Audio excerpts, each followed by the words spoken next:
The morning sun over Ouagadougou rose with a heat that promised another unforgiving day. But President Ibrahim Traoré was already awake long before its first light. His desk was cluttered with intelligence briefs, reports from the Central Bank of West African states, and a set of encrypted cables from allies in the Sahel. In recent weeks, whispers had grown louder, rumors that Africa's immense gold reserves were not only being stored in European vaults for safekeeping, but were quietly being used as collateral in high-stakes financial maneuvers that not a single African leader had approved. Traoré's instincts, sharpened by years of both military discipline and political turbulence, told him that something far larger was at play. He leaned back in his chair, his eyes narrowing at the dossier. Marked confidential, gold reserves, ECB, linkages. The document did not give answers, only more questions. Why had certain European banks suddenly stabilized after months of fragility? Why did liquidity appear in the Eurozone almost overnight, as if conjured out of thin air? And most damning of all, why did internal memos mention African collateral pools as a classified line item? For centuries, Africa's resources had been extracted, exported, and exploited. Gold, uranium, coltan, oil, names that had fueled empires while leaving the continent with crumbs. But this was different. This was not the 19th century scramble for Africa. This was the 21st century scramble for financial survival, where Europe's banking system, bleeding from debt crises and inflationary shocks, had turned to Africa's wealth not as a trade, but as a secret lifeline. The Whisper Network. Traoré had first been alerted by an offhand comment from a Malian intelligence contact. Over a secure line, the man had said, "Excellency, do you not find it strange that Frankfurt sleeps soundly while Paris trembles? They have found something, or rather, someone else's gold." The words gnawed at him. He ordered Burkina Faso's financial monitoring unit to quietly probe the chain of custody for the nation's reserves. The trail led to Switzerland, then to Belgium, and finally into the dark heart of the European Central Bank itself. There, buried in footnotes of quarterly stress test reports, his analysts discovered an unusual entry: non-sovereign collateral instruments. Cross-referencing with customs, data revealed that several tons of West African gold had been reclassified, relabeled, and pledged against short-term loans in the European interbank market. It was theft, yes, but it was more than theft. It was leverage, the kind of leverage that could break continents. Europe on the brink. By late 2023, Europe's economy had been battered. Energy shortages from the war in Ukraine, spiraling debt loads in southern Europe, and a rising tide of populism had shaken the euro to its core. Quietly, European banks had been facing an existential question: how do you cover a hole too large to admit exists? The answer, it seemed, was Africa, without so much as a letter of consent. African gold, sitting in custody. Agreements, was pledged as collateral to unlock emergency loans. Those loans were not small. They ran into tens of billions. Liquidity injections, masked as routine operations, had in fact been underwritten by bullion that belonged not to Europe, but to Burkina Faso, Mali, Niger, Guinea, and beyond. It was, in effect, the quietest transfer of wealth in modern history. A financial sleight of hand invisible to the public, hidden in balance sheets, and justified by the age-old excuse: stability at any cost. But cost to whom? The spark. On January 11, 2024, a late-night cable arrived in Ouagadougou. It confirmed what Traoré had feared. A whistleblower within the Banque de France had leaked proof, a chain of transactions showing that 79 billion euros in emergency liquidity had been conjured into existence, backed not by European gold, but by African reserves. The documents were damning. Signed memos, digital trails, coded references. It was undeniable. Traoré stared at the papers long into the night. His generals urged caution. His ministers warned of diplomatic backlash. But the young president had risen to power not by bowing to fear, but by defying it. And so, he made his decision. He would call. One call, 90 seconds, that could shatter Europe's financial illusions. setting the stage. The world would later ask, how could 90 seconds undo centuries of financial architecture? But those who ask such questions fail to understand the fragility of empires built on deception. A single tug at the right thread can unravel the entire fabric. By the morning of January 12th, secure phone lines between Ouagadougou and Frankfurt lit up. The president of Burkina Faso requested a private clarification with senior ECB officials. The European bureaucrats expected another routine. African demand, perhaps for debt relief, or a plea for aid. What they received instead was a calculated revelation that left their world trembling. The secure line clicked alive at precisely 10:02 a.m. Frankfurt time. On the other end, President Ibrahim Traoré's voice carried a calmness that belied the storm about to unfold. "Good morning," he began. "I believe you know who this is."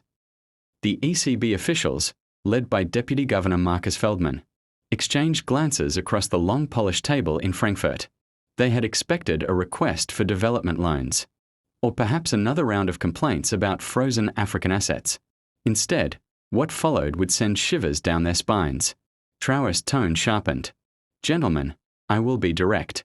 Burkina Faso is aware that several tons of African gold, our gold, have been reclassified and pledged as collateral for liquidity operations inside your system. I have the documents. I have the signatures. And I have the whistleblower. This conversation will last no longer than 90 seconds, because that is all it takes for me to decide whether this stays private or becomes global." The words dropped like thunderclaps. Feldman's face went pale. A legal advisor seated 2 chairs down nearly dropped his pen. "Mr. President, perhaps there is a misunderstanding." Traoré cut him off. "Do not insult me with that word. I am not here to misunderstand. I am here to tell you that you have stolen from us. You have taken the reserves of sovereign nations and gambled them to patch holes in your banks, and you believe we would never notice. I am giving you one chance. Acknowledge what has been done, and prepare to make it right. Because if I release these documents, the euro will collapse within a week. You know it, and I know it." There was silence. Not the silence of diplomacy, but the silence of men who suddenly realized the mask had slipped. At the 90-second mark, Traoré ended the call with a final sentence that would echo in the corridors of European power for years. "This is Africa's gold, and Africa is awake." The line went dead. Frankfurt in shock. For a moment, the conference room in Frankfurt was frozen in disbelief. Then the chaos began. Phones rang, aides whispered frantically, and encrypted messages shot across European capitals. By noon, emergency meetings had been convened in Brussels, Paris, and Berlin. The central question was not whether Traoré was bluffing. The question was how much he truly knew, and how fast he was willing to act. The whistleblower he mentioned, who was it? How many copies of the documents existed? And most dangerous of all, what if the African Union got involved? Paris reacts. In Paris, Finance Minister Elodie Moreau slammed her desk so hard that her aides flinched. Who allowed this madness? Who authorized collateralization without a watertight cover? She demanded. No one had an answer. The Banque de France had quietly facilitated the movement of African bullion into Eurozone liquidity pools. It was supposed to be invisible, buried under legal jargon and footnotes. But now, one of the youngest leaders in Africa had pierced the veil. "This cannot leak," Moreau hissed. "If the public learns that their currency was stabilized with stolen African reserves, there will be riots in the streets. And if African nations pull out their gold en masse, the euro is finished." Brussels in denial. Meanwhile, in Brussels, the European Commission scrambled to frame the situation. Spokespersons drafted potential statements, trying to spin the narrative. Strategic resource partnerships, temporary custodial measures, mutual stability agreements, the euphemisms piled up. But behind closed doors, the truth was stark. They had been caught. And worse, they had been caught by someone they had underestimated. Traoré was supposed to be a minor figure in global politics, young, brash, leading one of the world's poorest nations. Yet he had just outmaneuvered an entire continent's financial elite in 90 seconds. Panic in the markets. By the afternoon, whispers began leaking into financial markets. Traders in London heard rumours of African collateral exposure. Gold prices surged 3% in a single hour. The euro slid against the dollar. Hedge funds, always eager to sniff out weakness, began shorting European bank stocks. The ECB issued a bland statement. Liquidity operations remain fully backed by sound collateral. But behind those words lay desperation. For the first time, Europe's financial system realized it was not merely dealing with economic pressure. It was dealing with a political adversary who held proof of their deception and who could weaponize it at will. The African Awakening. Back in Ouagadougou, Traoré sat with his inner circle. His military advisors, skeptical at first, now saw the opportunity. If Europe had truly relied on African gold to keep its banks alive, then Africa's bargaining power was unprecedented. This is bigger than Burkina Faso, Traoré said quietly. This is about every nation whose reserves have been stolen. If we move together, they cannot stop us. The room was silent. The weight of history was heavy in the air. For decades, Africa had been at the mercy of financial empires. But now, in the span of 90 seconds, the balance had shifted. Traoré was no longer just the president of a small landlocked nation. He was the man who had rattled the very foundations of the European financial system. The phone call ended in less than 2 minutes, but its tremors rippled across Europe for days. Inside the highest offices of the continent, silence was quickly replaced by shouting, denials, and frantic calculations. For the first time in decades, the guardians of Europe's financial empire felt the walls closing in. Frankfurt, the financial heart under siege. At the European Central Bank headquarters, an emergency session was convened within hours of the call. The usually pristine boardroom, with its polished glass walls and soft lighting, now carried the oppressive air of a war bunker. Deputy Governor Marcus Feldman, his face drained of colour, addressed the room.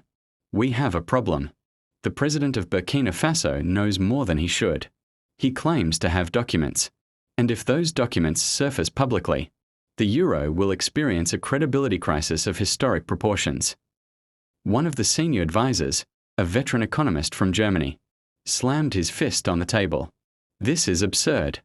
How can a leader from one of the poorest nations on earth hold the euro hostage? Who allowed African bullion to be reclassified in this way? Another voice, calm but laced with venom, answered. You all know who. We all signed off. We said it was temporary. We said it was invisible. And now we are exposed. On the large screen at the end of the room, a projection displayed the ECB's liquidity operations over the past 12 months. Every line item seemed routine: government bonds, covered securities, private sector, loans. But hidden in the fine print was the scandal: non-sovereign collateral assets. It was the euphemism that had saved Europe, but now threatened to destroy it. Paris. Fractures in the Republic. In Paris, the Élysée Palace hosted its own midnight council. President Claire Dufresne sat at the head of the table, her sharp eyes scanning her ministers like a hawk. This cannot become public, she declared. If French citizens learn that the euro was saved by African gold, they will not see it as stability. They will see it as theft. And we cannot survive another Yellow Vest-style revolt, not in this climate. Finance Minister Elodie Moreau added, the real question is not whether Traoré speaks. The question is, how many copies of the documents does he hold? And how many allies will rally behind him if this leaks? The room fell into uneasy silence. Everyone knew that if Burkina Faso acted alone, it could be dismissed as the noise of a small nation. But if the African Union took up the cause, if Mali, Niger, Guinea, and others joined together, then Europe's moral and financial credibility would shatter. For centuries, France had treated West Africa as its financial backyard. But suddenly, the backyard was on fire. Berlin, the ghost of hyperinflation. In Berlin, the spectre of history loomed large. Germany, scarred by memories of Weimar hyperinflation, had always been the guardian of monetary discipline in Europe. Now, Chancellor Anneliese Kruger paced the Chancellery's secure conference room. This cannot happen, she repeated, more to herself than to her ministers. If the euro collapses, Germany collapses with it. We will not survive another crisis. Not politically, not economically. The Bundesbank president interjected with grim precision. Chancellor, the problem is not just political. The problem is structural. The collateralization of African gold has already been executed. The liquidity, Euro 79 billion, has already entered the system. It cannot be unwound. If the source is revealed, the entire foundation of trust collapses. Kruger stopped pacing. She looked at her finance minister. Options. The minister hesitated, then spoke. There are only 3. 1. Silence him. 2. Bribe him. 3. Admit the truth and hope the world forgives us. The Chancellor's expression hardened. None of the options were acceptable. But one would have to be chosen. Brussels, the language of spin. At the European Commission in Brussels, officials drafted statements with the desperation of drowning men. Words like strategic custodianship, mutual resilience partnerships, and temporary liquidity harmonization filled the air. But no matter how they twisted the language, the truth remained: African gold had been stolen, repackaged, and mortgaged without consent. A senior commission official finally said what everyone feared. If Traoré goes public, this is not just a financial scandal. This is colonialism by another name. It will ignite every anti-European movement in Africa, and it will shatter every negotiation we have spent decades building. The room went quiet. For the first time, Brussels realized that the balance of global perception could tilt overnight. The leak that terrified them all. In the days following the phone call, the European elite lived in terror of a single possibility: the leak. If the documents in Traoré's possession surfaced online, if they were picked up by African journalists, if they reached Washington or Beijing, the fallout would be uncontrollable. Stock markets would crash. The euro could fall 20% in a week. Creditors would demand verification of every ounce of European gold reserves. And ordinary European citizens would ask a devastating question. If our banks are backed by stolen African bullion, what else have they lied about? Africa watches. Meanwhile, across Africa, whispers turned into conversations. Leaders in Mali, Niger, Guinea, and Ghana quietly sent messages to Ouagadougou. They wanted to know if the rumors were true. Traoré gave no answers, only silence. But his silence was strategic. It made him look less like a desperate whistleblower and more like a chess master, waiting for the perfect move. And in every African capital, the same realization dawned: if this scandal was real, then Africa had leverage it had never possessed before. The phone call had lasted just 90 seconds, but its aftershocks stretched across the globe like the ripples of an earthquake. By the 5th day, the rumors could no longer be contained within Europe's marble corridors and soundproof boardrooms. Something had cracked, and the world smelled blood. The rumor mill awakens. In London, traders whispered across dealing floors. African gold, one muttered over his Bloomberg terminal. They used African gold. Another added, collateral exposure. That's why liquidity spiked last quarter. Someone's covering it up. In New York, hedge funds began running stress models. If Europe's banking system had indeed been stabilized with African reserves, the implications were seismic. How much of the euro's value rested on assets that did not belong to Europe? What would happen if those assets were pulled back, or worse, legally contested? By the end of the week, the Financial Times ran a cautious pace. Speculation rises over Eurozone's hidden gold links. The article mentioned no names, no nations, but the seed was planted. Washington watches carefully. At the U.S. Treasury, a classified briefing made its way to the desk of Secretary Janet Thornton. She read the memo twice, her expression unreadable. "Are we certain?" she asked. The aide shifted nervously. "We can't confirm, Madam Secretary, but the chatter is consistent. There's evidence that euro liquidity operations were backed by bullion, reserves not legally owned by the ECB. The source appears to be African." Thornton leaned back in her chair. The US dollars. Dominance thrived on one simple truth: trust.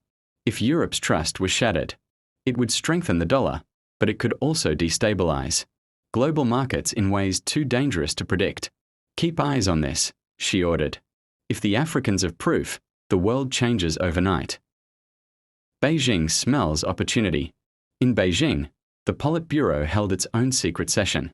For years, China had positioned itself as Africa's partner in infrastructure, trade, and mining. Now, a perfect opportunity had landed on their doorstep. If the Europeans are exposed, one strategist said, Africa will turn to us. This is our moment to prove we are not colonizers, but partners. We must be ready to support them when they confront Europe. The Chinese premier nodded. Begin preparations. Quietly reach out to Ouagadougou. If Traoré moves, we move with him. Moscow stirs the fire. Meanwhile in Moscow, Russian state media began to circulate tantalizing hints. Anchors on RT International spoke of Europe's gold secrets, carefully avoiding direct accusations, while planting seeds of doubt in global audiences. The West has long spoken of transparency, one commentator said with a smile. Perhaps they should start with their balance sheets.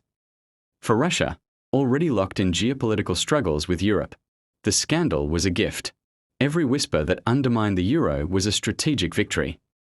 Europe's fragile currency. The markets reacted with brutal speed. Gold surged to levels unseen in a decade. The euro slid 5% against the dollar in a single week. Investors demanded clarity. But clarity was impossible, because the truth, if revealed, would shatter everything.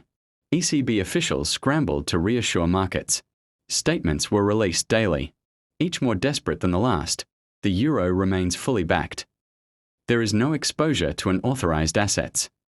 But reassurance without evidence only fueled suspicion. Africa holds its breath. Across Africa, the rumors spread like wildfire. In cafes in Bamako, in universities in Accra, in marketplaces in Conakry, people whispered the same words. They used our gold. For generations, Africans had watched their resources flow abroad, enriching others while leaving their nations impoverished. But this felt different. This was not just theft, it was proof, tangible proof, that Europe still depended on Africa's wealth. Protest banners appeared in Niamey and Ouagadougou. Africa is awake. On social media, hashtags erupted. #OurGold, #AfricaAwakens, #End the Theft. Traoré's silence.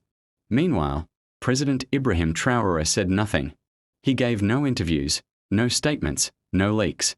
His silence was more powerful than any speech. In Ouagadougou, he met quietly with advisors. The documents lay locked in a steel safe in the presidential compound. Every night he studied them. Every morning he watched the world grow more restless. His strategy was clear. Let Europe panic. Let the markets tremble. Let Africa feel its own power rising. And when the moment came, he would decide whether to strike. Inside the vaults, at the Banque de France, a terrifying audit was underway. Teams of inspectors checked, rechecked, and verified every ounce of bullion. The findings were grim. Several tons of African gold, labeled as custodial reserves, had indeed been pledged in short-term collateral swaps. The paper trail was undeniable. An internal memo spelled it out in chilling clarity. Should this information become public, confidence in euro liquidity operations would be irreparably damaged. Emergency contingency measures must be considered. But what measures? You cannot UN ring a bell. A world on edge. By the second week, the whispers became headlines. CNN ran a segment, Euro backed by African gold? Rumors of hidden collateral spark concern. In Johannesburg, Al Jazeera broadcast fiery debates about neocolonialism and financial exploitation. Everywhere, the same question spread. What if it's true?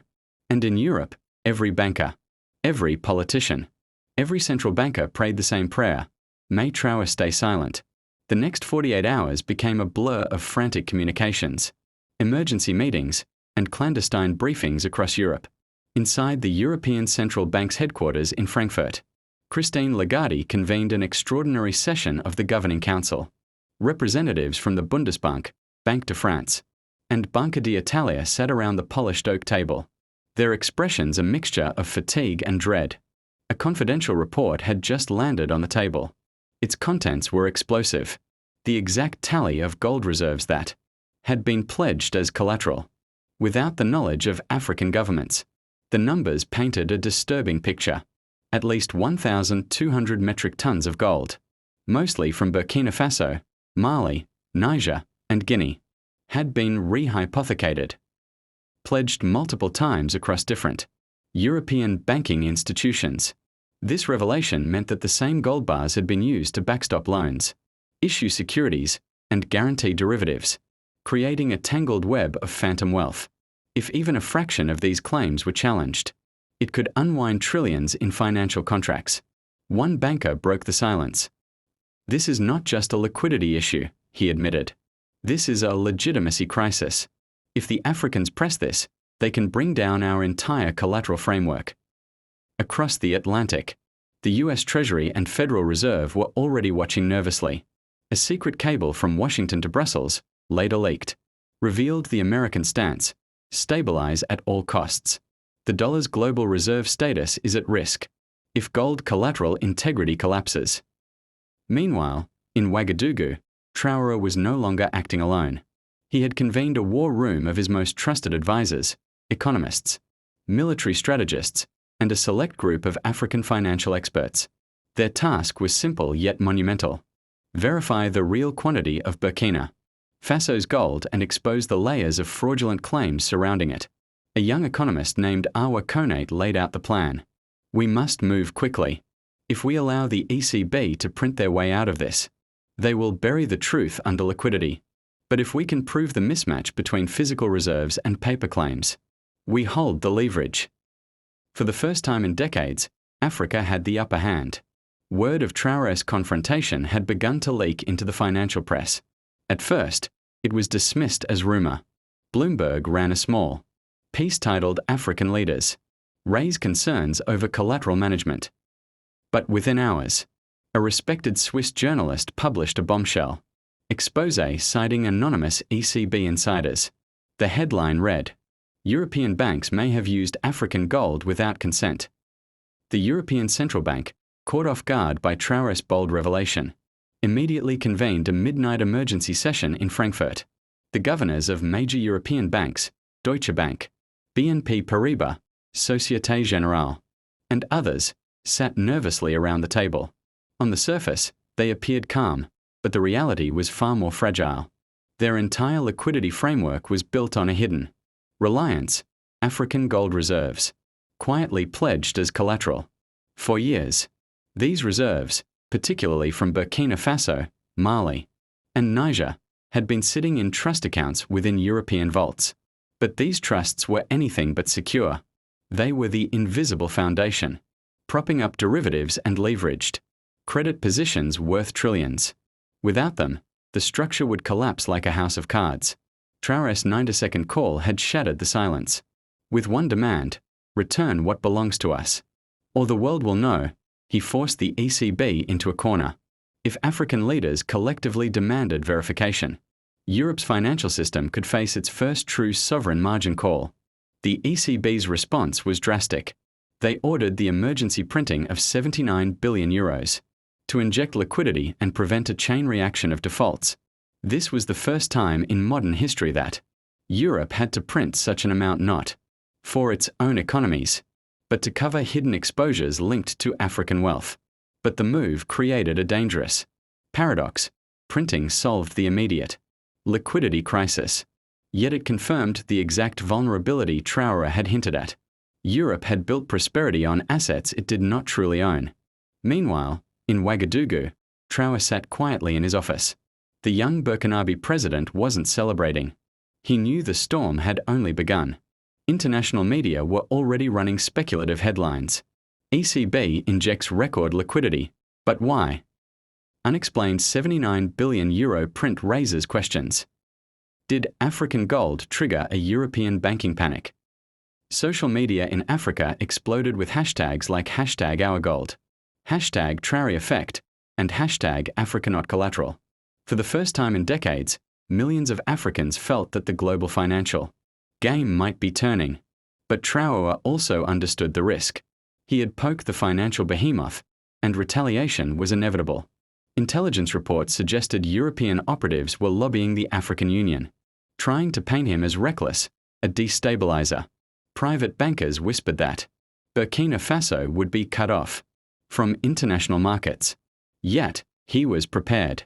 His team of economic advisors had quietly drafted a sovereign verification framework, a protocol that demanded every ounce of gold reserves held abroad be audited and verified by independent observers.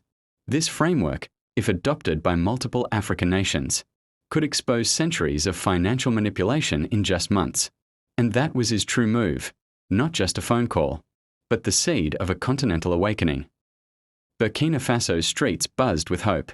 University students painted murals of Traoré holding a golden scale of justice. Local radio hosts spoke with pride. For the first time, they fear us, not the other way around. Farmers in distant villages, who rarely followed global finance, discussed gold, sovereignty, and the future of Africa. But in Brussels, Paris, and Frankfurt, the reaction was much darker. A confidential memo leaked from the ECB read, "If African reserves are formally reclaimed or verified, the European credit system will face a liquidity deficit exceeding 2.3 trillion euros. Immediate countermeasures are required." The untold story of Traoré's 92nd phone call was no longer just about one nation's gold. It had become the opening chapter of a global financial reckoning. The international reaction to Traoré's revelation was swift and chaotic. Within 48 hours of the phone call leak, financial institutions from Frankfurt to New York went into emergency mode. The European Central Bank convened multiple secret sessions, trying to design liquidity measures that would stabilize the euro, while simultaneously hiding the true scope of the scandal. The press releases were vague, phrases like temporary, market adjustments, and liquidity recalibrations dominated official statements, but insiders knew the truth. European wealth had been secured for decades using African assets, often without consent. In Ouagadougou, the Burkinabe capital, the atmosphere shifted from quiet pride to an electrified sense of destiny. Citizens filled the streets, waving national flags, demanding full audits of the nation's resources. The ordinary people, who had long felt invisible, were suddenly central to a global confrontation. Radio hosts, street vendors, and university professors all asked the same question. If our gold has been the backbone of European prosperity, what else have we been denied? Traoré remained calm but calculating. He knew that the exposure of the gold scandal was only the beginning. He instructed his ministers to begin drafting a comprehensive inventory of Burkina Faso's natural wealth, gold, manganese, uranium, and rare earth minerals. The goal was clear: build a transparent national ledger that could no longer be manipulated from abroad. He framed it as both a patriotic and moral duty, telling his cabinet, "For too long, we have allowed others to tell us what we are worth. From today, we will define our value ourselves." Meanwhile, investigative journalists across Africa picked up the story. In Ghana, Nigeria, and South Africa, reporters began digging into their own government's arrangements with Western financial institutions. Leaks emerged that hinted at similar practices: reserves quietly pledged as collateral, future mineral rights traded for short-term loans, and emergency liquidity programs quietly tied to African commodities. The ECB's €79 billion emergency liquidity injection became a global talking point. Analysts described it as a silent bailout, one that revealed just how fragile European financial systems had become. Some went further, warning that the scandal had created a dangerous precedent. If African nations collectively demanded the return or renegotiation of their gold, European banks could face insolvency on a historic scale. Markets trembled. Gold prices surged by nearly 20% within days. Investors fled from European bonds, shifting capital into Asian and Middle Eastern markets. The financial heart of Europe, long seen as unshakable, began to quiver. Yet for Traoré, the moment was not just about finance, it was about dignity. He broadcast a national address, speaking not only to Burkina Faso but to the entire continent. Africa has been the silent guarantor of global wealth. Today, the silence ends. We will not be collateral for others' debts. We will be custodians of our own future. The words echoed far beyond his borders. In Dakar, crowds marched in solidarity. In Nairobi, university students demanded that their central bank disclose all reserve arrangements. Across the continent, a wave of economic nationalism began to swell, challenging decades of financial dependency. Western governments tried to contain the fallout. France dispatched high-level envoys to West Africa, offering new partnerships and shared prosperity initiatives. Germany suggested joint audits of African reserves under European oversight, but the proposals were met with suspicion. Many Africans saw them as attempts to reassert control rather than genuine cooperation. Meanwhile, in Washington, the U.S. Treasury monitored developments with unease. American officials recognized that the scandal weakened Europe but also threatened to empower Africa in unpredictable ways. Some argued for supporting African resource independence, while others feared that such moves would drive the continent closer to China and Russia. Behind closed doors, global power balances were being recalculated.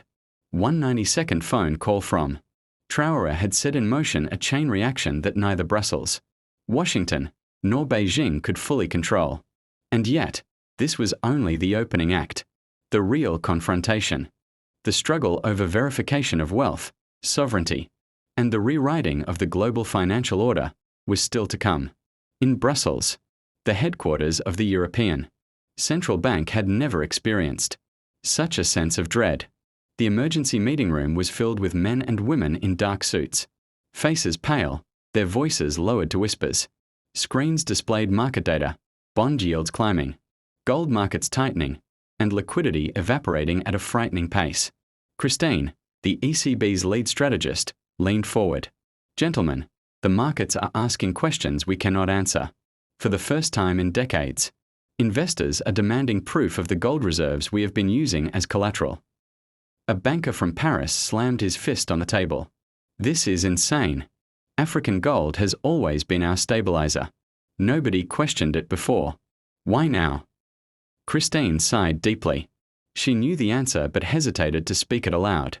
Because one man asked the right question. President Ibrahim Traoré. The room fell into silence. The name carried a weight none of them expected. Meanwhile, in Ouagadougou, Traoré sat in a modest office surrounded not by luxury, but by maps, books, and a buzzing radio broadcasting international reactions. His advisors were exhilarated but also nervous. "Mr. President," one of them said, "you have shaken the foundations of Europe. But be warned, they will not remain passive. You have just threatened trillions in hidden leverage." Traoré's eyes hardened. "Then let them come. The world deserves the truth." Outside, the streets of Burkina Faso were alive with energy. Citizens had heard rumors, some exaggerated, others painfully accurate. They whispered in markets and cafes, "Our gold was stolen. Our wealth used without consent." For the first time in decades, pride mixed with fury surged across the nation. But in Frankfurt, things were far more desperate. The ECB had secretly authorized the printing of 79 billion euros in emergency liquidity to cover sudden shortfalls. It was a silent admission of weakness. Yet the more they printed, the more the markets doubted them. By the end of the week, newspapers in Europe carried headlines like, "African Gold Mystery. Are EU banks hiding the truth? ECB faces historic test as reserves questioned." The tremors of Traoré's phone call were no longer just political. They were financial earthquakes. As they advanced deeper into the tunnel, the air grew heavier. The echo of footsteps between the dangling cables from the ceiling made the soldiers feel as if unseen enemy eyes were watching them. At that moment, a distant rumble rose. At first, it was like a faint vibration, but then came the sound of metal doors slamming shut, iron bolts sliding, and the clamor of a mechanical system being activated. "This is a trap," whispered Captain Rummy. "They lured us in here." To the left was the door of a control room buried in darkness. The captain signaled, and two soldiers smashed the door open and stormed. Inside, the massive glow of blue screens lit up their faces. On the displays appeared a map of the tunnel network, live thermal images, and shadows moving through various corridors. The enemy was monitoring every inch of this maze. "They're tracking us," said one of the soldiers, his breath short. Just then, one of the screens flickered to life. A man in a black mask stared directly at them. The coldness in his eyes made the tunnel feel even more terrifying. "Welcome," the masked man said. His voice was muffled, deep, and mocking. "We've been expecting you." In that instant, the lights in the tunnel went out one by one. Only the man's eyes on the screen gleamed in the dark. "You won't leave this place," he said. "But I have an offer for you." The soldiers glanced at each other. Captain Rummy's eyes narrowed. He didn't know what this offer would be, but he knew one thing: to survive this tunnel, they would need both wit and courage. Silence lingered for a few seconds. Then the masked man slowly leaned forward, moving closer to the camera. "Either you walk with us, or you get buried here." The tunnel seemed to hold its breath. The soldiers froze, the metallic scent of the underground mixing with the faint hum of machinery. Every eye was fixed on the figure on the screen, masked, silent, and unnervingly composed. "Welcome," the masked man said, his voice deep and deliberate. "We've been expecting you." For a moment, nothing happened. Then, as the tunnel lights flickered and died one by one, only the glow of the monitor illuminated his cold, unblinking eyes. "You cannot leave this place. At least, not unscathed," he continued. "But I have an offer." Corporal Ahmed swallowed hard. The sweat on his brow stung his eyes. "What kind of offer?" he asked, his voice trembling. The masked man leaned closer, tilting his head slightly. "A choice. Walk with us, or remain here forever." Yisba Rummy's mind raced. His unit was trained for ambushes, for conventional threats, but this was psychological warfare. Every fiber of his being screamed that this was a trap. Yet, as he glanced at his men, fear and uncertainty mirrored in their eyes. He knew that hesitation could be fatal. "Who are you?" Rummy demanded, his voice steadier than he felt. The figure's smile, though hidden behind the mask, was palpable. "We are the gatekeepers," he said. "The ones who decide which paths remain open, and which close forever. Choose wisely." A sudden beep echoed from one of the consoles. A live feed showed the corridor behind the soldiers collapsing, triggered by some hidden mechanism. Escape was no longer an option. Rummy's heart pounded. He had to make a split-second decision. Do they trust the unknown, or do they fight blindly in a collapsing labyrinth? Before anyone could speak, the masked man added, "You have 15 minutes to decide. After that, the choice will be made for you." The screen went dark.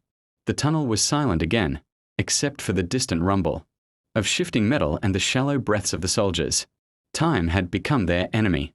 Rummy turned to his men. "Listen carefully. We stick together, no matter what. And remember, sometimes the greatest enemy is not in front of you, but the fear inside you." The clock was ticking. Outside, above the ground, no one knew the peril lurking beneath. The mission that had seemed straightforward hours ago was now a tense confrontation with a shadowy intelligence operating in the depths. And the lives of Rummy's team depended on a single, perilous decision. The soldiers huddled together in the dim light, the air thick with dust and tension. Every heartbeat seemed amplified in the silence, every shadow a potential threat. Rummy scanned his men's faces, reading the fear, the uncertainty, and the faint spark of resolve. "We have one chance," he said quietly. "We either walk into whatever they are offering, or we try to fight our way out blind. Both are risky, but hesitation will kill us." Private Diallo, the youngest of the unit, swallowed hard. "Sir, if we go with them, how do we know it's not a trap?" Rummy's jaw tightened. "We don't, but staying here guarantees nothing but death." They moved toward the side corridor indicated by the masked figure's previous feed. The walls were slick with condensation, and the air was thick with the smell of earth and metal. The faint hum of machinery grew louder with each step, echoing like a living entity around them. At the corridor's end, a heavy steel door loomed, partially open. Beyond it, a faint golden glow pulsed rhythmically, like the heartbeat of the tunnel itself. Rummy signaled his men to spread out cautiously, weapons ready. "On my mark," he whispered. "Stay close. Trust your instincts." They stepped through. The glow intensified, revealing a vast chamber filled with screens, levers, and wires running in every direction. At the center stood the masked man, flanked by two figures whose faces were equally obscured. You have come willingly, the man said, his voice calm, almost soothing. That alone shows promise. But to survive here, you must understand one truth. This place is a test, not of strength, but of decision. One of the flanking figures pressed a button, and a holographic display flickered to life above them. It showed the tunnel network, live feeds of their previous positions, and several locked chambers with countdown timers ticking ominously. This is your reality, the masked man continued. Every choice, every hesitation, will be recorded. Fail the test, and you will never leave. Succeed, and you will gain knowledge, power, and a way out. Rummy swallowed, his mind racing. What kind of test? He demanded. The masked man tilted his head. A test of courage, strategy, and loyalty. You may only proceed by choosing to trust, or by defying the system. Each path carries equal risk. For a heartbeat, the soldiers stood frozen. Then, as one, they nodded. They would walk the path of trust. But with eyes wide open, every sense alert to the hidden dangers. The chamber's lights shifted, and a sliding door opened, revealing a narrow, winding passage bathed in golden light. The masked man's voice echoed one last time. Choose wisely. The path ahead will define you. Forever. And with that, Rummy led his team into the unknown, every step carrying the weight of their lives and the knowledge that the tunnel's secrets were far deeper and far darker than they could have imagined. The golden corridor seemed to stretch endlessly, its walls pulsating with a soft, rhythmic light. Each step echoed off the damp stone, and the soldiers felt as if the tunnel itself was alive, watching, anticipating their next move. Stay sharp, Rummy whispered. Every sound, every shadow, could be a trap. Private Diallo, still pale from fear, adjusted his grip on his rifle. Sir, do you think that man wants to kill us? Rummy didn't answer. He knew speculation would waste precious time. Instead, he focused on every subtle detail, the way the floor shifted underfoot, the hum of machinery hidden behind walls, the faint whirring of unseen mechanisms. Suddenly, a low rumble shook the corridor. Dust rained from the ceiling, and a section of the floor tilted sharply. Without warning, a series of metal spikes shot up from the ground ahead, blocking their path. Ambush! Shouted one of the soldiers. But it wasn't an ambush in the traditional sense. There were no enemies. Only the tunnel itself acting as the predator. Rummy yelled, "Jump! Move fast!" They leapt over the spikes, landing hard but safe on the other side. The floor snapped back into place behind them with a deafening clang. Traps! Diallo gasped. They are everywhere. Rummy nodded grimly. And they're testing us. Every step is a decision. Hesitate, and we die. Move too quickly, and we trigger the next trap. As they pressed forward, the corridor opened into a massive chamber.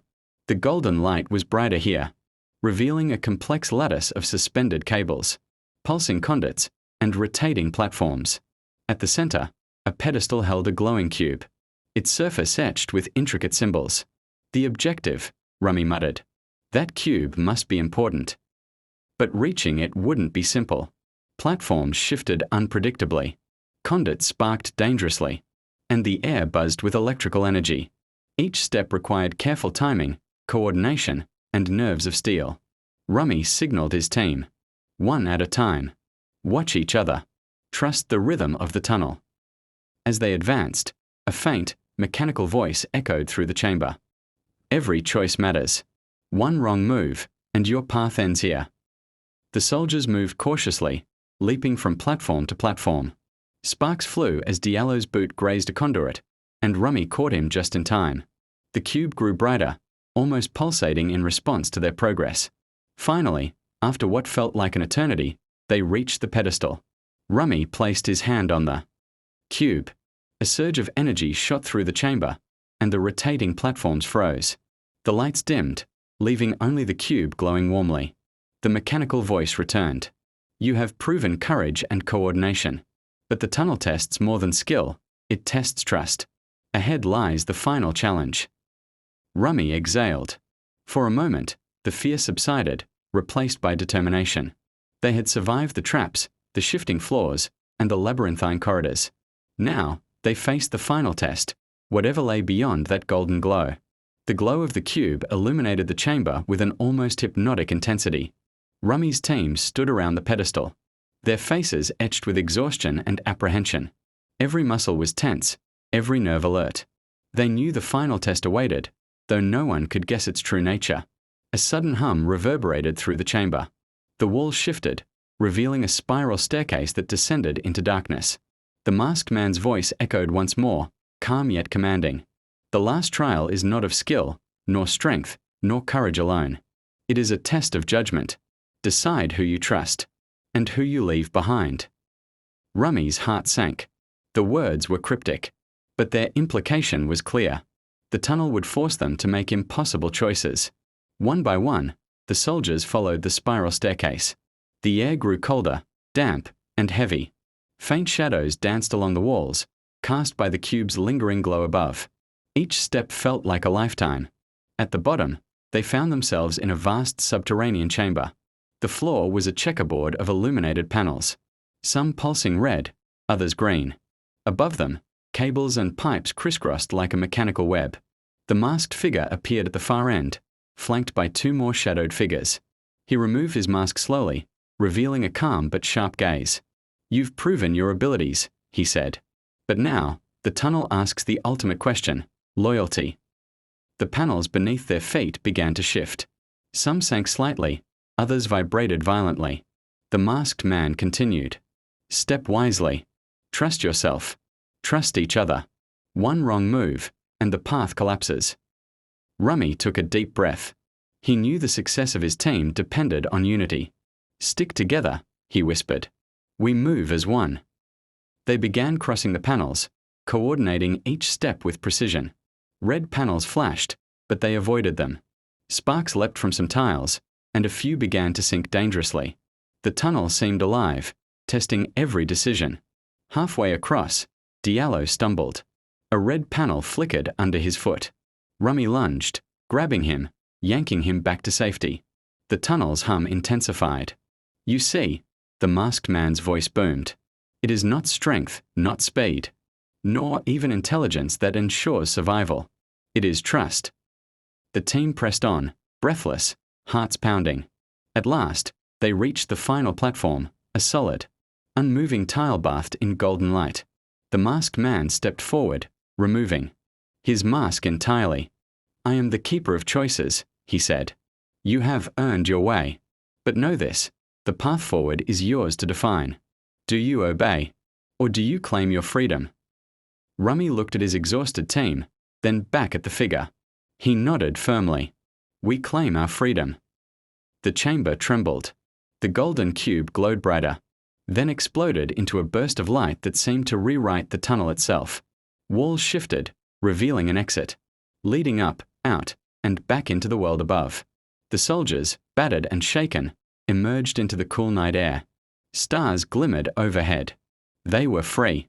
Every decision, every risk, every leap of faith had brought them here. And above them, far away in the political and financial world, the ripple effects of their mission, and of Traoré's decisive phone call, continued to reshape power in ways no one could have imagined. As Rummy and his team emerged from the tunnel, exhausted but alive, the world above was already shifting in ways that mirrored the peril they had faced below. President Ibrahim Traoré's bold confrontation with European financial institutions was no longer a mere headline. It had become a global tremor, shaking the foundations of modern banking. The ECB's emergency liquidity, print of €79 billion, had temporarily stabilized European banks, but it also exposed a dangerous truth. Decades of wealth had been built upon collateral that African nations had never explicitly approved. The sudden revelation sparked investigations in Frankfurt, Paris, Berlin, and London. Whistleblowers came forward, documents were leaked, and journalists raced to uncover the magnitude of the rehypothecation scandal. In Ouagadougou, Traoré's office was a center of controlled chaos. Economic advisors, military strategists, and legal experts worked around the clock to audit Burkina Faso's gold reserves. Every bar of gold, every certificate, every ledger was scrutinized. They were determined not only to reclaim their wealth but also to set a precedent for the continent. Traoré addressed the nation in a televised broadcast. For too long, our resources have been used as collateral without our consent. Today, we reclaim our sovereignty, our dignity, and our wealth. Burkina Faso will lead by example. We will no longer be invisible in global finance. Across Africa, governments took notice. Ghana, Mali, and Nigeria initiated audits of their own reserves. Social media erupted with support for Traoré's decisive stance, while hashtags like #OurGold, #Sovereignty, and #AfricaRises trended worldwide. The movement transcended borders. It was a declaration that Africa would no longer be treated as collateral for the world's financial experiments. In Europe, panic simmered beneath the surface. Analysts warned that if African nations collectively demanded verification or renegotiation of reserves, trillions of euros in financial instruments could become immediately vulnerable. Stock markets wobbled, gold prices spiked, and government officials scrambled to draft damage control measures. Yet Traoré's strategy was meticulous. He had anticipated the global reaction and positioned Burkina Faso as a credible, unassailable actor. Instead of confrontation for its own sake, he had leveraged diplomacy, transparency, and moral authority. Independent auditors from neutral countries were invited to verify the gold, ensuring legitimacy and removing pretext for European resistance. Behind closed doors, bankers whispered that the days of invisible collateral were over. Multinational financial institutions realized that African nations, if united and vigilant, could reshape the rules of global wealth. They had underestimated a small West African country and its decisive leader. The ripple effect reached far beyond banking. International investors began recalibrating risk in African markets, and new alliances formed with nations eager to support Africa's assertion of financial sovereignty. The world had witnessed how a single, calculated act, Traoré's 90-second phone call, could challenge centuries of entrenched economic power. Back in Ouagadougou, Traoré reflected on the unfolding events. He knew the road ahead was long. Political pressures, international negotiations, and economic recalibrations would continue for years. But for the first time in history, a clear message had been sent. African nations were no longer passive participants in global finance. They were active architects of their destiny. And as Rummy's team returned from the tunnel, the lessons of courage, trust, and decisive action mirrored the larger truth. Whether in subterranean corridors or in the halls of international finance, power favored those who acted boldly and wisely. The world had changed. One man's call, one nation's courage, and the careful verification of what was rightfully theirs had shifted the balance of global wealth. And Africa, long overlooked, had begun to claim its rightful place at the table. Months had passed since the fateful 90-second phone call that shook the world. Burkina Faso's gold reserves had been fully audited, verified, and secured. Independent international teams confirmed the nation's holdings, while a framework for transparency across Africa's mineral wealth began to take shape. Traoré's bold move had sparked a continent-wide movement. Governments from Mali to Ghana, Nigeria to Senegal, began demanding accountability. 4 decades of foreign-backed financial maneuvers. In Ouagadougou, the streets were alive with celebration. Citizens marched with flags, chants, and songs honoring their leader. They understood the significance of what had happened. Their country, once a silent guarantor of global wealth, now commanded attention and respect. Markets had recalibrated. Investors were cautious but engaged. And Europe had no choice but to negotiate with newfound transparency and respect. Rummy and his team, forever changed by their ordeal in the underground tunnel, returned to active service with honor and recognition. The lessons they had learned, trust, coordination, courage, and decisive action, mirrored the principles Traoré had demonstrated on the global stage. They had faced a living labyrinth, navigated impossible challenges, and survived by relying on each other and their own judgment. In many ways, their personal story reflected Africa's larger journey, navigating a complex, often hostile global system, yet emerging resilient and sovereign. In Europe, the scandal had left lasting ripples. The €79 billion liquidity injection was remembered as a historic misstep, a symptom of over-reliance on collateral that was never truly under European control. Banks had been forced to restructure their practices. Governments had implemented stricter oversight. And public discourse began to question long-held assumptions about wealth, trust, and sovereignty. Globally, Traoré's example became a case study in strategic diplomacy and assertive leadership. Universities offered courses analyzing his decision, and economists debated the long-term implications of African nations asserting control over their resources. The story was not just about gold, it was about agency, power, and the courage to act decisively against entrenched systems. One quiet evening, Traoré stood on the balcony of his modest residence, looking over Ouagadougou as the sun dipped below the horizon. The city, bathed in golden light, seemed to reflect the glow of newfound opportunity and promise. He knew the work was far from over. Africa's journey toward full economic sovereignty would be long and complex. But the message was clear: one decisive act, one moment of courage, could change the course of history. And as the stars emerged in the vast African sky, a sense of quiet triumph settled over the nation. Traoré's call had echoed far beyond its 90 seconds, reshaping finance, inspiring a continent, and proving that courage, vision, and integrity could indeed rewrite the rules of the world. The legacy of that call was no longer just a story, it was a turning point. The city buzzed with an energy unseen in decades. Street vendors waved miniature flags, painting murals, depicting golden bars and Burkina Faso's map intertwined with European financial symbols. Children played in alleys chanting slogans they barely understood, repeating phrases like "our gold, our future," and "no longer collateral." In the central square, university students held open forums, projecting graphs on walls that traced the history of African resources used by foreign banks.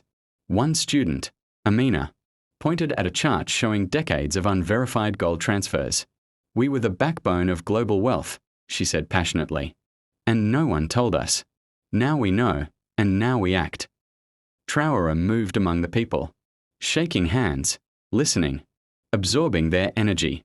His presence was calming yet inspiring, a reminder that leadership is both action and empathy. "Today, we reclaim not just gold, but dignity," he told the crowd. "We show the world that African nations are no longer silent participants. We will verify, protect, and benefit from our own wealth." The crowd erupted. Social media exploded with videos of the speech, trending internationally. Analysts in New York and London watched in amazement. A small West African nation had shifted global attention with courage, strategy, and transparency. Meanwhile, in Frankfurt, European bank officials were in crisis.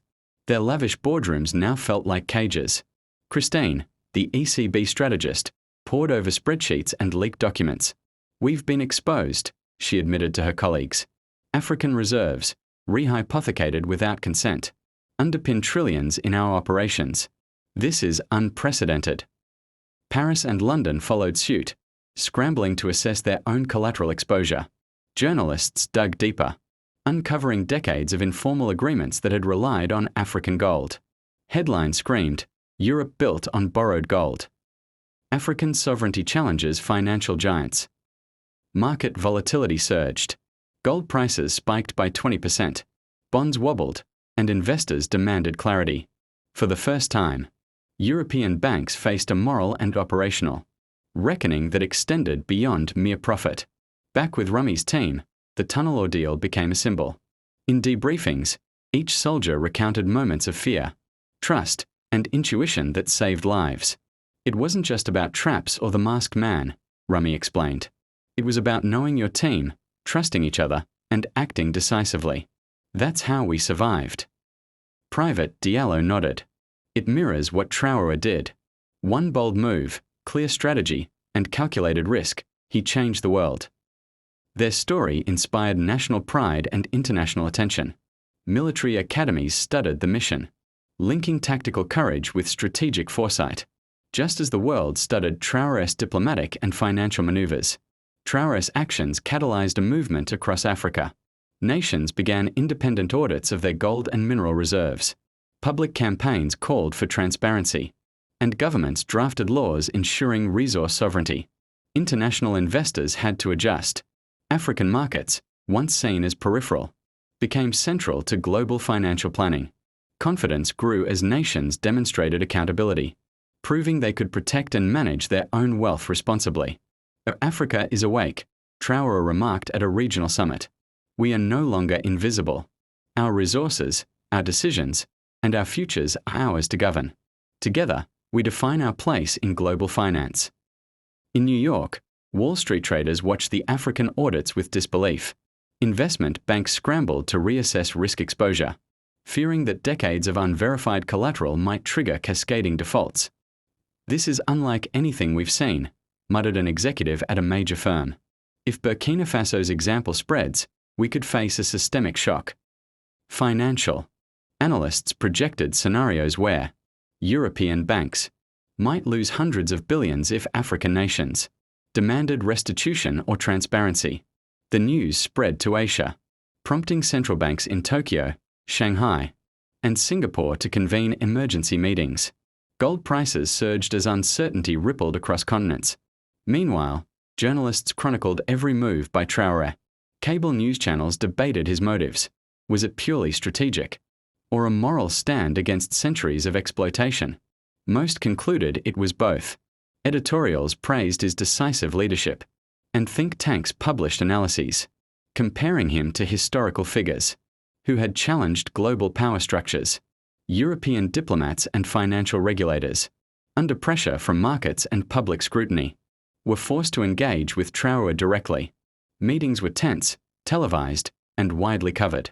We are here to discuss mutual understanding and accountability, Traoré began. Burkina Faso has nothing to hide, but we will not permit our resources to be used without consent. Christine, the ECB strategist, nodded carefully. Transparency is essential. We underestimated the consequences of hidden leverage. Negotiations spanned weeks.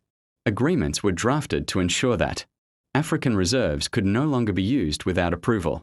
Independent auditors were granted full access, and new financial protocols were established. The balance of power shifted subtly but unmistakably. Rami and his team were celebrated not just for survival but for embodying the principles demonstrated by Traoré: courage, coordination, and decisiveness. Military and civilian leaders studied their mission, highlighting the lessons of trust and unity.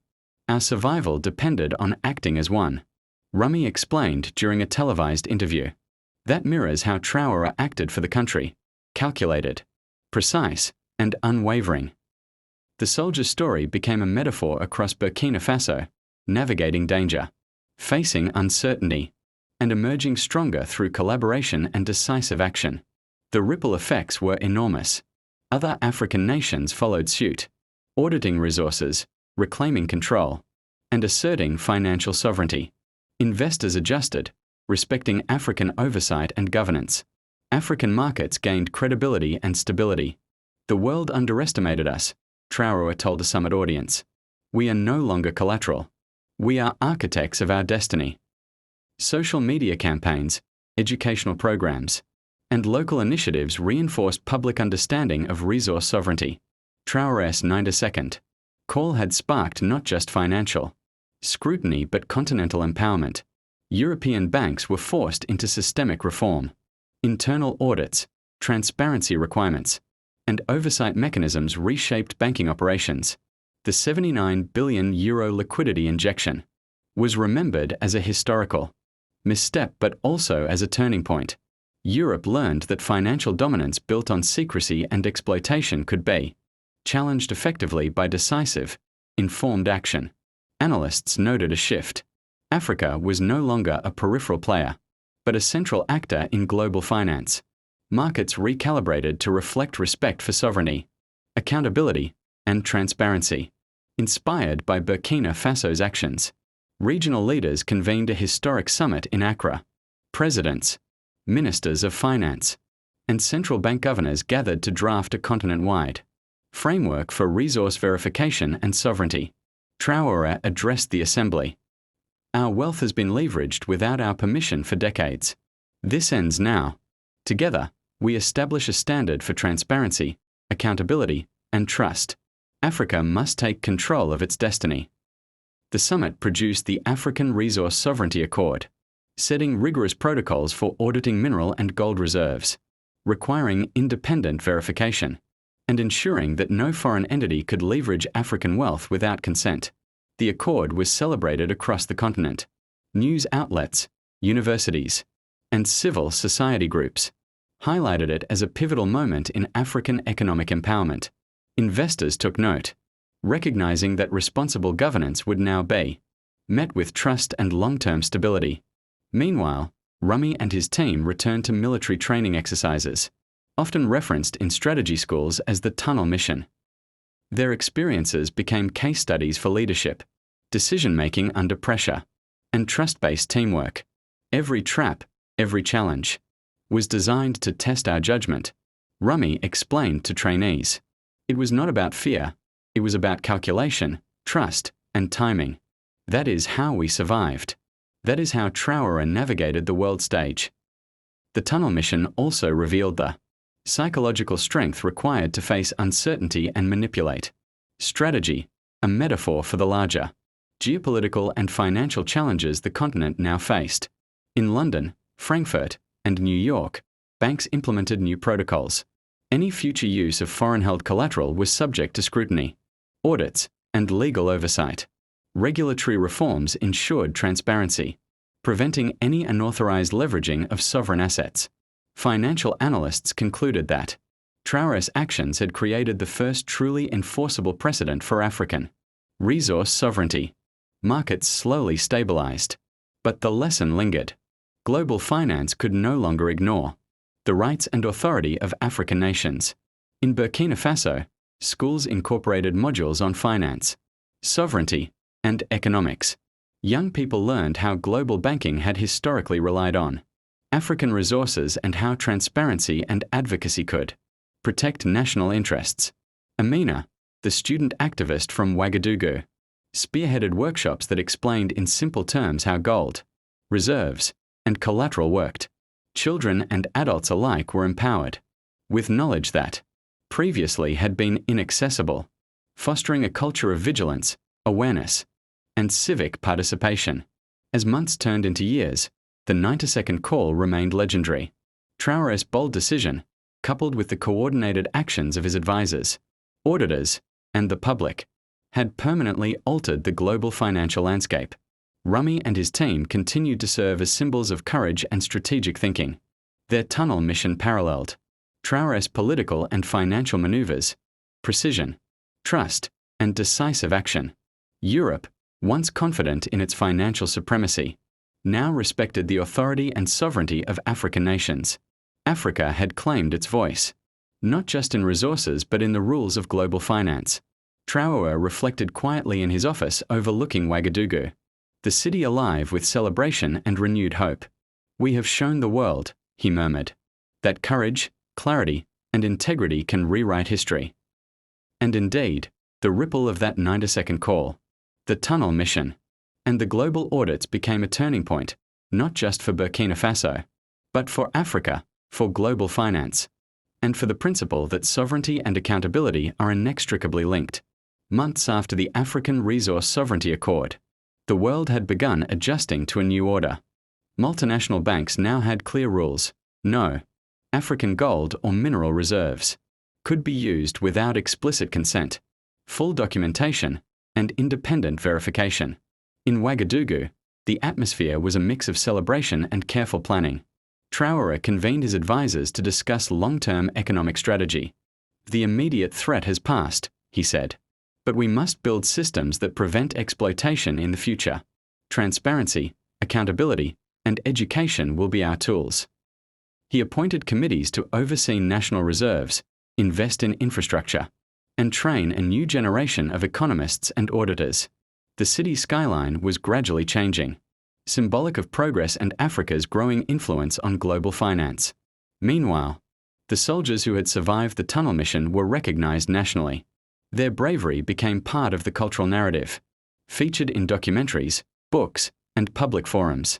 Their experiences inspired citizens to understand that every choice, whether in the corridors of power or in subterranean tunnels, could change history. Traoré received international invitations to speak at summits, universities, and economic forums. His 90-second call became a case study in leadership and decisive action. One small act, measured and strategic, can ripple across continents. He told an audience at the World Economic Forum, "Sovereignty is not given. It is claimed through courage, clarity, and calculated risk." Financial leaders acknowledged that decades of hidden leverage and unverified collateral were no longer acceptable. Regulatory reforms became permanent, and African nations were now active participants in shaping the rules of global finance.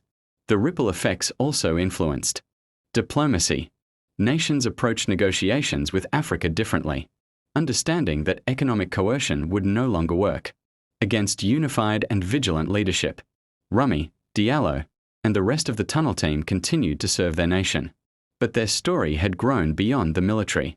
Schools used their mission as a teaching tool, emphasizing trust, coordination, and strategic thinking. We learned that survival depends on unity, trust, and decisive action. Rami said during a training seminar. That lesson applies to leadership, governance, and life itself. The tunnel became a symbol of resilience, mirroring Traoré's political and financial strategy, calculated risk, courage under pressure, and unshakable moral clarity. Years later, historians and economists looked back at the 90-second call as a turning point. Burkina Faso had not only reclaimed its gold, but had inspired a continent-wide assertion of sovereignty. Markets, investors, and policymakers worldwide recognized that African nations could, when united, demand accountability and transparency. The financial world had been permanently altered. The notion that Africa was a passive participant in global finance was obsolete. Traoré, standing on his balcony overlooking Ouagadougou, reflected on the journey. Citizens celebrated, policies evolved, and Africa's voice had grown stronger. He knew the path ahead was still challenging, but the foundation was solid. Sovereignty, courage, and strategic foresight had rewritten history. The soldiers who survived the tunnel mission carried their own legacy, a reminder that every choice, every risk, every act of courage, whether in the field or in global finance, shapes the future. The 90-second call was more than a moment. It was a movement. One decisive act had altered the world, secured wealth and dignity for an entire nation, and inspired generations to come. And thus, Burkina Faso's courage became a benchmark in history, a story of power, principle, and the extraordinary results that emerge when leadership meets decisive action. The world had shifted. European banks had implemented new oversight measures. African nations had verified their reserves. And the global financial system now recognized that sovereignty was not negotiable. In Ouagadougou, Traoré stood once more on the balcony of his office. The city stretched beneath him, alive with celebration and pride. Citizens waved flags and sang songs, commemorating their nation's victory, not over an enemy, but over decades of exploitation and silence. "This is only the beginning," Traoré said quietly to his advisors. "We have reclaimed our wealth, but we must ensure our future is safeguarded. Knowledge, transparency, and courage will guide us." Rami and his team, now honored as national heroes, walked the streets alongside ordinary citizens. Their tunnel mission had become a symbol of resilience and strategic thinking. Schools taught their story, emphasizing trust, coordination, and decisive action under pressure. Across the continent, African nations celebrated Burkina Faso's example. Governments collaborated on shared standards for auditing, governance, and resource protection. Markets stabilized, and investors began respecting Africa's sovereignty as a permanent principle.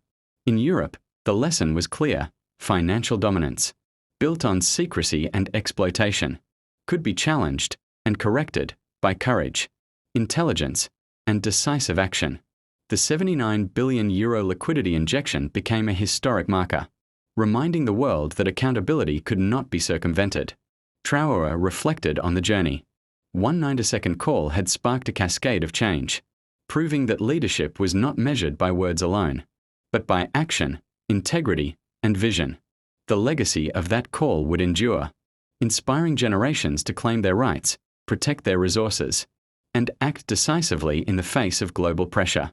As the sun set over Ouagadougou, golden light illuminated the city, a metaphor for hope, sovereignty, and the enduring power of one person's courage. Traoré knew that Africa's story was now being written on its own terms, and the world had no choice but to acknowledge it. The 9-second call was not merely a moment in time. It was a turning point in history, a testament to the extraordinary impact of decisive leadership, strategic vision, and unwavering courage. And so, Burkina Faso's triumph was complete, its legacy secure, and its example a beacon for nations everywhere.